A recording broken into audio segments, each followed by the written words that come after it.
Bismillahirrahmanirrahim. Assalamualaikum warahmatullahi wabarakatuh. Alhamdulillahirabbil alamin wa bihi nasta'inu ala umuri dunya waddin wa ala alihi wa ashabihi ajmain amma ba'du. Pertama-tama marilah kita panjatkan puji syukur kita kepada Allah Subhanahu wa taala yang mana Allah telah memberikan kita semua beribu-ribu kenikmatan. Sholawat beserta salam mudah-mudahan tetap tercurah limpahkan kepada junjungan kita yakni Nabi besar Muhammad SAW, kepada keluarganya, kepada para sahabatnya, kepada para tabi'in dan tabi'atnya, dan mudah-mudahan sampai kepada kita semua selaku umatnya. Teman-teman yang dirahmati oleh Allah, pada kesempatan kali ini insya Allah kita semua akan sama-sama belajar atau membahas mengenai macam-macam air. Jadi kita akan membahas tentang apa saja macam-macam air. Di mana di sini dijelaskan bahwa ada 4 macam air. Maksudnya ada 4 jenis, di mana yang pertama yaitu tohirun mutohirin goiru makruhin, yaitu air suci yang mensucikan dan tidak dimakruhkan. Artinya air ini bisa kita gunakan untuk bersuci dari hadas kecil maupun bersuci dari hadas besar. Jadi apa saja air yang bisa kita gunakan untuk bersuci yang pastinya tidak najis dan tidak makruh, di mana di sini ada 7 macam air yang kita bisa gunakan untuk bersuci, seperti wudhu ataupun bersuci dari najis dan menghilangkan hadas besar. Jadi ada 7 macam air ini, di mana yang pertama adalah air hujan. Sudah tentu air hujan ini bisa kita gunakan untuk bersuci, asal air hujan ini tidak tercampur dengan kotoran atau hal-hal yang lainnya. Lalu yang kedua ada air sumur, yang pastinya ini juga bisa digunakan untuk kita bersuci karena sebagian dari kita juga masih menggunakan air sumur, dan tentu ini air sumur bersih bisa digunakan untuk menghilangkan najis dan menghilangkan dari hadas kecil ataupun hadas besar. Jadi yang pertama tadi adalah air hujan, yang kedua adalah air sumur, yang ketiga adalah air laut. Kenapa air laut bisa digunakan untuk bersuci? Walaupun rasanya asin, walaupun air laut itu di dalamnya banyak bangkai, tapi air laut ini bisa digunakan untuk bersuci.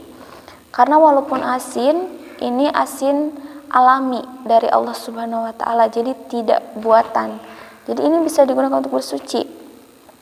Lalu di dalam laut juga banyak bangkai hewan ataupun ada mayat manusia. Jadi itu bisa digunakan untuk bersuci juga, walaupun seperti itu karena air laut itu luas. Air laut itu banyak sehingga air laut itu tidak bau busuk dari mayat-mayat atau bangkai-bangkai yang ada di dalam laut. Jadi air laut bisa kita gunakan untuk bersuci. Lalu yang keempat ada air sungai, di mana air sungai ini juga bisa kita gunakan untuk bersuci. Walaupun misalnya ada yang suka digunakan untuk nyuci misalkan, atau buang air kecil, buang air besar, selama airnya mengalir dan kita tidak berbarengan dengan yang membuang najis, maka air itu tetap suci, bisa digunakan untuk bersuci asalkan airnya bersih, tidak berbau dan airnya mengalir. Jadi walaupun seperti itu, asal mengalir itu bisa digunakan untuk bersuci, air sungai. Yang kelima ada air dari mata air, itu air yang sehari-hari kita gunakan, itu sudah pasti bisa digunakan untuk bersuci juga.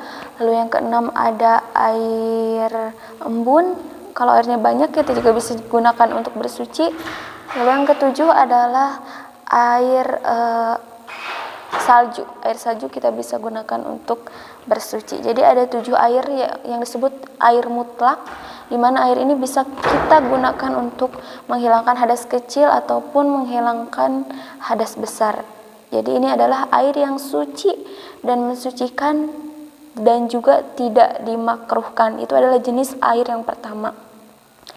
Lalu ada jenis air yang kedua, di mana air ini adalah air yang suci dan mensucikan, tetapi air ini dimakruhkan. Seperti apa airnya?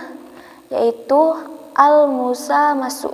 Artinya adalah air yang disimpan di dalam tempat logam, misalkan disimpan di bawah terik matahari, lalu air itu panas. Karena sinar matahari yang membuat panasnya, maka air itu tidak bisa digunakan untuk bersuci. Kecuali air tersebut nanti kembali netral lagi, kembali dingin lagi, maka air tersebut bisa digunakan lagi untuk bersuci. Itu adalah air yang suci, yang mensucikan juga, tapi makruh untuk digunakan. Yang ketiga ada jenis air yang dinamakan dengan air yang suci tetapi tidak mensucikan. Jadi seperti apa air yang suci tapi tidak mensucikan? Artinya air ini bersih, suci, tapi tidak bisa kita gunakan untuk membersihkan hadas kecil ataupun hadas besar. Yaitu seperti air yang sudah berwarnanya berubah, air kopi, misal walaupun airnya banyak, air susu, ataupun air teh, walaupun banyak, karena airnya sudah berubah warna, sudah berubah rasa, dan baunya juga sudah berubah, maka sudah pasti air itu tidak bisa digunakan untuk bersuci. Air tersebut suci, tapi tidak bisa digunakan untuk bersuci. Lalu air yang suci tapi tidak mensucikan juga seperti al-mustamalu, yaitu air bekas pakai ya, bekas pakai. Misalkan kita wudhu nih, kita wudhu, terus di pinggir kita ada ember berisi air.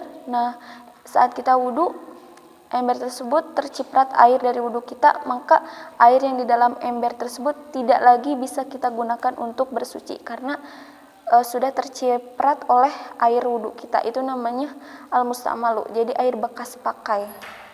Jadi tidak boleh digunakan untuk bersuci lagi, untuk wudhu lagi, untuk menghilangkan hadas besar lagi.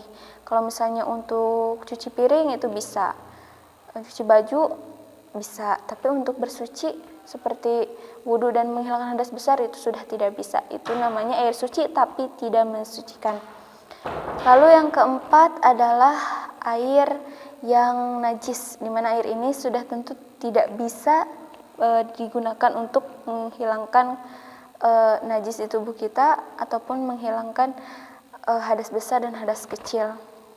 Jadi air najis ini sudah pasti air yang misalnya kurang dari 2 kulah, air yang sedikit misalnya hanya 1 ember, lalu ada kotoran cicak masuk ke dalam ember tersebut, maka air tersebut udah tidak bisa digunakan lagi untuk bersuci. Jadi teman-teman semua, pada intinya kita harus berhati-hati saat kita ingin melakukan atau menghilangkan hadas kecil ataupun hadas besar dari tubuh kita. Jadi harus tahu apakah air ini suci dan mensucikan, atau air ini dimakruhkan, atau air ini termasuk air najis. Jadi mudah-mudahan kita semua dilindungi oleh Allah dan kita bisa lebih baik lagi dalam menghilangkan hadas-hadas yang ada di dalam tubuh kita. Mudah-mudahan bermanfaat, khususnya bagi diri saya, umumnya bagi kita semua. Terima kasih.